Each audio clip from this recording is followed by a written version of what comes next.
Many years ago, once lost in the depths of time, comes a story of the Great Crone Goddess, Cerridwen.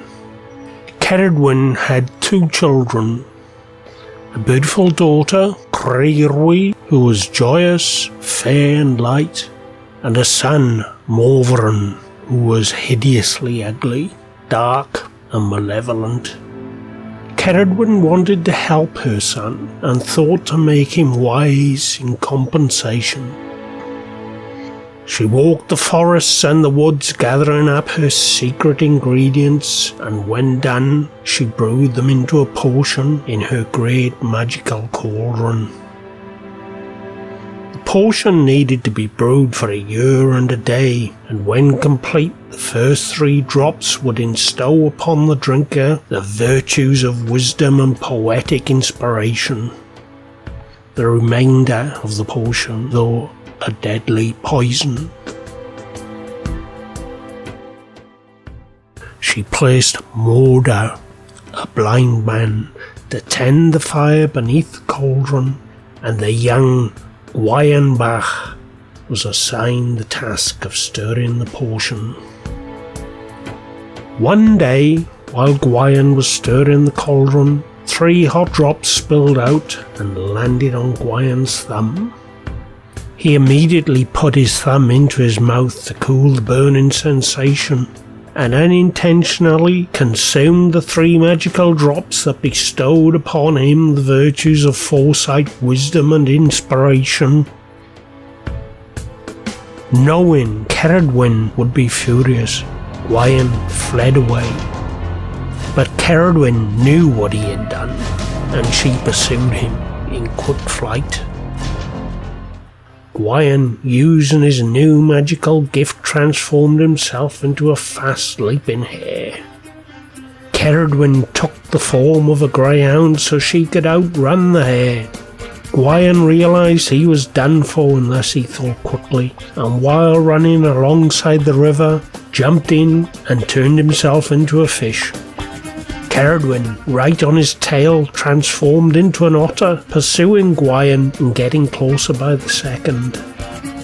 Gwion quickly took the form of a bird and took swiftly to the skies. So Cerridwen changed to a hawk and soaring high and just a talon's width from Gwion. Gwion then, at the last minute, swooped down to the ground and hid as a grain of corn.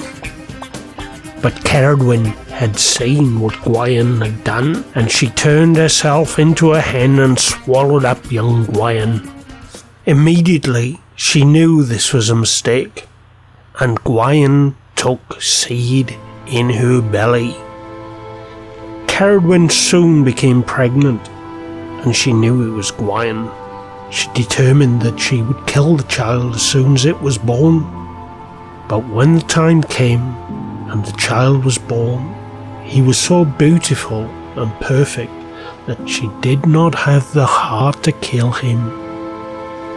Instead, she placed him into a leather-skinned coracle and placed him into the ocean so as to let fate have its way. But the child did not die. The coracle was washed up onto the Welsh shores, near to a place now known as Aberdyfi, where he was rescued by Elfyn ap Gwyddno, Prince of Ceredigion, who gave the boy a home. Even then, as an infant, the boy was so wise and knowledgeable, it is said he even spoke in prose.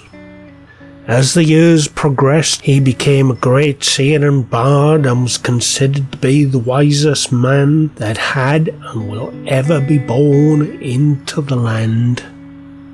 The name he was given, and that which he is now known today, is that of the great seer Taliesin The Bard.